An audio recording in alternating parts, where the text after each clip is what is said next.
Nan. My coworkers dared me to ask my boss out, and she said, "I've been waiting for you to say that." The dare started as a joke, one of those harmless end-of-the-day challenges people throw around when they're tired and giddy from too much coffee. But the moment the words left my coworker's mouth, my heart dropped straight to my shoes.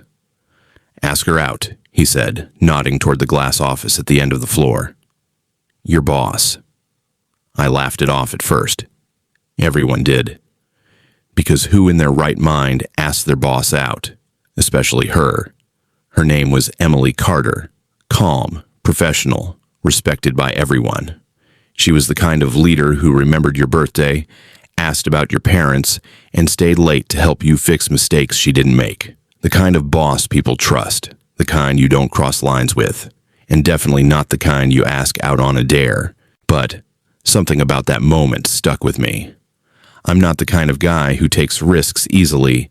I grew up believing you earn everything quietly, respect, love, chances, by working hard and staying in your lane. I'd been at the company for 3 years, slowly building a reputation for reliability.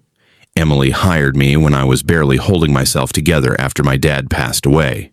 She didn't know it then, but that job saved me. She gave me time when I needed it, covered for me when I messed up, never made me feel small. That's how feelings sneak up on you, not loudly, but gently. I told myself it was just admiration, gratitude, respect, until that dare. All evening, I couldn't focus.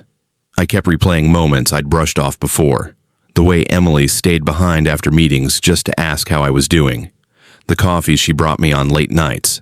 The soft smile when our eyes met just a second longer than necessary. Still, I convinced myself it meant nothing. I was wrong. The next morning, my coworkers wouldn't let it go. They teased me, sure. But there was something else too. Encouragement. "Worst case, she says no," one of them said. "Best case," another added, "your life changes." I didn't know it then, but that sentence would echo louder than anything else that day. That afternoon, Emily asked me to stay back after a meeting. My stomach twisted. Her office felt smaller than usual. Sunlight poured through the windows, highlighting the faint lines of tiredness on her face. The kind you get from caring too much. "Everything okay?" she asked. I nodded, then shook my head, then laughed awkwardly. There it was, the moment. I thought of my dad, how he always said kindness is courage in disguise.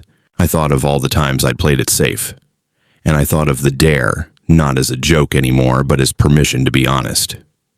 "Emily," I said, my voice barely steady. "This might be inappropriate, and I understand if you say no, but would you like to get coffee with me sometime? Outside of work?"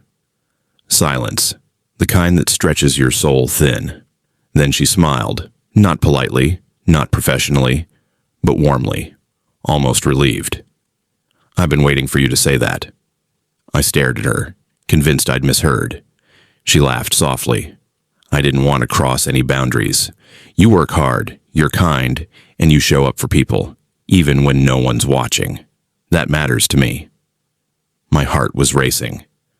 "But," she added gently, "before anything else, there's something you should know." She told me about her divorce, how she'd poured herself into work afterward, how loneliness can hide behind success, how she learned to be strong, but forgot how to be open. "I didn't want someone who needed me," she said. "I wanted someone who saw me." That was the twist I never expected. We weren't just two people flirting across a power dynamic. We were two humans, both careful, both healing, both waiting. We started slow. Coffee turned into walks. Walks turned into late-night conversations about fear, faith, and family. At work, we stayed professional. Outside of it, we were honest. Then came the moment that changed everything.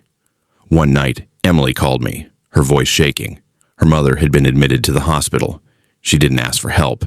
She didn't even say she needed me. I went anyway. I sat with her in that sterile waiting room, holding her hand as she cried. Not as my boss, not as someone strong, but as a daughter who was scared. That's when I understood what love really is. Not grand gestures, not bold confessions, but presence. Weeks later, her mother recovered. Life settled, work continued, but something had shifted. At a company event, Emily stood beside me, not above me, not apart, just beside. And in that moment, I realized the dare wasn't the turning point. Kindness was.